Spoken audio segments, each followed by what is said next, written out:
ایک آدمی محمود غزنوی کے پاس نا اپنا کیس لے کے آیا، مدعی بن کے آیا۔ اس نے کہا بادشاہ میرا کیس بڑا نرالا ہے۔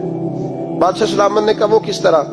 کہنے لگا یہ میرے پاس ایک تھیلی ہے، میں نہ سفر پہ جانے لگا تو یہ تھیلی پوری ہیروں کی بھری ہوئی تھی۔ فلاں علاقے کے جو قاضی صاحب ہے نا، میں جاتی دفعہ میں کہیں سفر پہ جا رہا تھا تو میں ان کے پاس چھوڑ گیا کہ رستہ لمبا ہے، کہیں کو مجھ سے چھین نہ لے، ہیروں کی بھری ہوئی۔ کچھ دنوں کے بعد میں واپس آیا ہوں، قاضی صاحب نے مجھے تھیلی واپس کی ہے تو اس میں ہیروں کی بجائے کھوٹے سکے نکلے۔ اب میں نے قاضی صاحب سے کہا ہے تو قاضی صاحب تو میرے گریبان تک آتے ہیں، وہ کہتے ہیں بتا کہیں سے پھٹی ہے، کھلی ہے؟ وہ جس طرح ٹانکے لگا کے تو نے سی تھی اسی طرح لگے ہوئے ہیں کہ نہیں؟ تو حضور لگے بھی بالکل اسی طرح ہے، نہ پھٹی ہے نہ کھلی ہے۔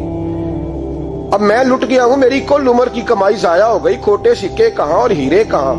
تو مہربانی کریں اور آپ کی بارگاہ میں اللہ رسول کے نام پر حلف دیتا ہوں کہ میں ہوں بالکل سچا۔ محمود غزنوی کہنے لگے تو جا، تھیلی چھوڑ جا، اور جب میں تجھے بلاؤں گا پھر دوبارہ آنا۔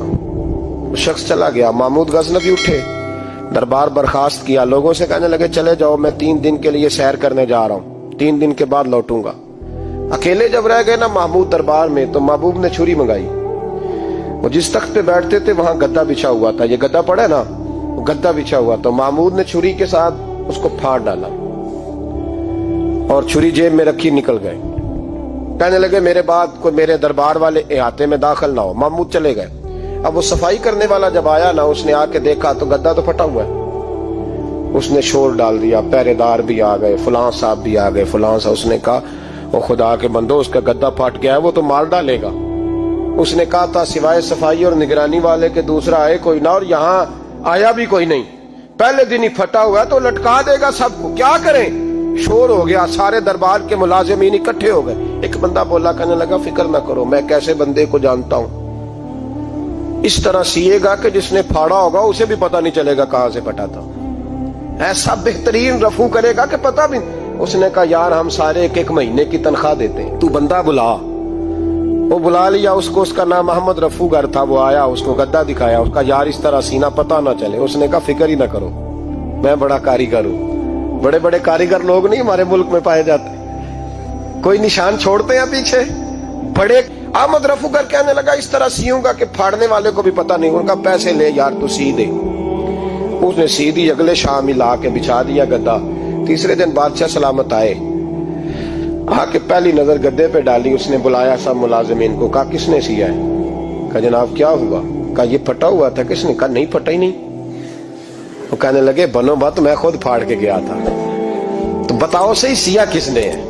کہا جناب آپ پھاڑ کے گئے تھے تو بتایا کیوں نہیں؟ فرمانے لگے اسی لیے تو بتایا نہیں تھا کہ تم خود تحقیق کر لو، بلاؤ بتاؤ سیا کس نے۔ تو بلا لیا، احمد رفو گر آ گیا۔ اس کو جب بلا کے سامنے بادشاہ کھڑا کیا، کہا بھئی تو نے سیا ہے؟ کہنے لگا حضور آپ کے سارے ملازم کٹھے ہو کے آئے تھے، میری غلطی کوئی نہیں۔ کہا نہیں یار تو بڑا کاریگر ہے، میں نے اپنے ہاتھ سے پھاڑا تھا پر مجھے بھی نہیں پتا چل رہا کہاں سے پھٹا تھا۔ اچھا یہ بتا یہ تھیلی جو ہے یہ بھی تو نے سی تھی؟ اس نے کہا جی آپ کے خادم کا ہی کارنامہ ہے، وہ فلانے علاقے کے قاضی صاحب آئے تھے، اس میں سے ہیرے نکال کے تو کھوٹے سکے بھرے تھے، تو مجھے بھی تھوڑا سا حصہ ملا تھا۔ محمود نے سارے گواہ بھی اکٹھے کر لیے، ثبوت بھی اکٹھے کر لیے۔